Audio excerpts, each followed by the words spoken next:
The forests of Grath roar with nightlife. When I first arrived, my dropship cracked the soil and hissed steam into the cold air. The stars above were cut into pieces by the black canopy. My orders were simple: to make contact, to learn if the tribes of this world were hostile, or if we could walk in peace. My armor was heavy, my helmet sealed my lungs, could not trust this place without the filters. I marched through the trees, and sounds followed me: the cries of animals, the laughter of winds, the beating of wings, the mission files had spoken of them, the beast tribes of Grath, towering frames wrapped in fur and muscle, with claws sharp enough to cut stone. They were hunters, they were killers, but they were also thinkers. They sang, they built, they remembered, they ruled the wild with spirit and law. I met her on the 5th night. The firelight of her camp drew me near the scent of meat. Roasting pulled me closer. I saw shadows dancing around flames, and among them she stood. She was taller than me by a head, and a half her shoulders wide, her tail lashing behind her. Her eyes were embers that burned even in darkness. I raised my hands in peace. My voice echoed through my helmet. I come as envoy, I come not for war. The tribe stirred, growls whispered among them. Spears were raised, stones lifted, but she, the one with fur like silver night, raised her claw and silenced them. She stepped forward and studied me, the metal mask, the glowing eyes of my visor. She circled me like a predator. She asked with a voice rough as gravel, what hides behind your shell? Are you spirit? Are you machine? Are you prey?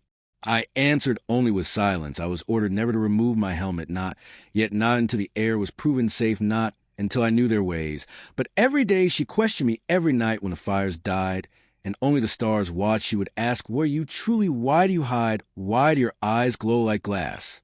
I trained with them. I hunted with them. My body smaller, yet faster. My rifle spoke. Were their spears, could not they begin to respect me, though whispers still followed my size, my shape, my strange armor? Yet I felt her gaze most of all. The Beastwoman with silver fur, she watched with patience, with hunger for truth. The turning came during the storm. The sky split with fire. The Zaith came, black ships piercing the clouds. The same enemy that stalked my people for generations. They rained down machines that burned the forest. The beast tribe roared in charge, but their claws struck steel, their spears bent on armor. I lifted my rifle and fired beams of light that cracked the enemy hulls. I became flame among them, but my visor cracked in battle. A shard tore through the glass. My filters screamed, my lungs burned with the first taste of Grath air. I staggered. She saw. She caught me in her arms. Her claws pressed the broken edges of my helmet. She growled, if you hide, you die. If you breathe, you live. Show yourself to me now, human. My strength failed, and I pulled free. The locks of the helmet split, and felt the cold night air struck my face. The smoke burned my eyes, but still I breathed. She stared. Her people stared for the first time. They saw the skin of a human. Not fur, not scales, but soft flesh scar from wars. Her hand rose and touched my cheek with claws gentle as feathers. Her eyes widened like twin suns. She whispered, child of stars. She whispered, so fragile, so fierce. She whispered, you bleed, yet you stand. You are not machine, you are not spirit, you are life, you are man. Around us the battle still raged, but in that moment her gaze bound me stronger than chains. She howled, her tribe protected me. Breathes. As we breathe, he bleeds. As we bleed, he is one with us now. And they rose with fury, no longer seeing me as other, but as brother. Together we fought side by side. Her claws tear machines, my rifle blasting their cores. Blood and smoke filled the air until silence fell and the Zaith retreated. When dawn came, she approached me again. Her tribe gathered behind her, voice softer now. She asked, what I saw when your shell broke was truth, and truth binds us. You are small, yet the fire in your eyes is vast. You carry no fur, no tail, no fangs, but you carry, well, that is what I saw, and in that moment I knew you were not prey. I knew you were chosen. I told her my story. Then I told her of the wars that scarred us, the dreams that drove us to the stars. I told her we were small, but stubborn. We bent, but did not break. She listened, and her eyes never left mine. She said, then we are kin, for we too are small before the universe. Yet we roar, we too are fragile, yet unbroken. You will walk among us as one of us. From then the helmet never returned to my face. I wore it only in battle, but among the tribe I walked bare.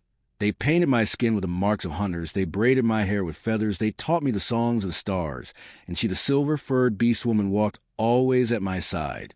The tribe spread word of what she had seen. They told the story of the envoy who hid his face, of the Beastwoman, who demanded truth, and of the moment when a fragile face proved stronger than steel.